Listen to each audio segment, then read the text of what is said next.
Nimbahera supreme court के हालिया फैसले के बाद अरावली पर्वत श्रृंखला को लेकर लागू की गई 100 मीटर की नई परिभाषा पर प्रदेश भर के साथ साथ उदयपुर संभाग में भी विरोध तेज हो गया है। सड़कों से लेकर सोशल मीडिया तक अरावली को बचाने की मुहिम चल रही है।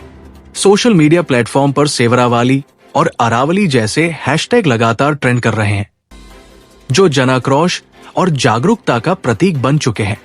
इसी क्रम में निम्बाहेड़ा में भी मेवाड़ प्रेस क्लब के अध्यक्ष रजनीश गोठवाल के नेतृत्व में मेवाड़ प्रेस क्लब के सदस्यों ने उपखंड अधिकारी विकास पंचोली को राज्यपाल एवं केंद्रीय पर्यावरण, वन एवं जलवायु परिवर्तन मंत्री के नाम ज्ञापन सौंपा। ज्ञापन में अरावली क्षेत्र में खनन गतिविधियों पर रोक, पर्यावरणीय नियमों की सख्त पालना, अरावली को संरक्षित क्षेत्र घोषित करने तथा 100 मीटर की नई परिभाषा पर पुनर्विचार की मांग की गई। माननीय सुप्रीम कोर्ट का जो ऑर्डर अभी अरावली पहाड़ियों के संदर्भ में आया है वो बहुत ही विचारणीय है और उसी को मद्देनजर रखते हुए आज मेवाड़ प्रेस क्लब निम्बाहेड़ा ने माननीय उपखंड अधिकारी जी को ज्ञापन सौंपा है। ज्ञापन में मेवाड़ प्रेस क्लब के सभी सम्मानित पत्रकार साथियों ने ये अनुरोध किया है कि इस आदेश को जो है इसकी पुनरीक्षण इसका किया जाए, इसकी समीक्षा की जाए, क्योंकि जहाँ एक और बजरी जो है ज़मीन के अंदर है उस बजरी को रोका जाता है, जहाँ उससे प्रदूषण से जुड़े हुए नियम उस पर लागू होते हैं। तो भविष्य में जिस तरीके से अरावली की पहाड़ियों को नेस्तनाबूद करने के जिस प्रकार के रास्ते खुलेंगे वो निश्चित रूप से आने वाली पीढ़ियाँ जो हैं वो इससे प्रभावित होंगी। हमारा वर्तमान और हमारा भविष्य अरावली के साथ जुड़ा हुआ है।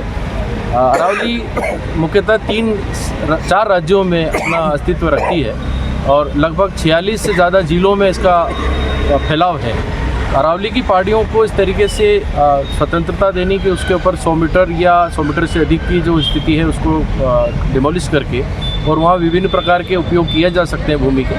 तो हमारा माननीय सुप्रीम कोर्ट से ये निवेदन है कि इस आदेश की पुनरीक्षण किया जाए, इसकी समीक्षा की जाए और इसमें पूरा प्रकृति के सारे आयामों को ध्यान में रखते हुए कोई निर्णय दिया जाए, ताकि भावी पीढ़ियाँ जो हैं वो इस निर्णय को आधार मान करके और किसी प्रकार का अपने मन में ये संशय न रखे कि हमारी पिछली पीढ़ियों ने हमारे साथ अन्याय किया। जहाँ प्रकृति के संरक्षण की बात आती है, जहाँ हम पेड़ पौधों की बात करते हैं, वहाँ हजारों लाखों वर्षों से निर्मित इस अरावली की पहाड़ियों को इस तरीके से स्वतंत्रता देना कि इनको खोद करके, इनको गिरा करके और उसका व्यावसायिक या और किसी तरीके से उपयोग किया जाए, ये प्रथम दृष्टया न्याय संगत नहीं लगता है। और उसी को आधार रखते हुए आज सभी पत्रकार साथियों ने एक ज्ञापन जो है वो माननीय उपखंड अधिकारी जी के माध्यम प्रस्तुत किया है।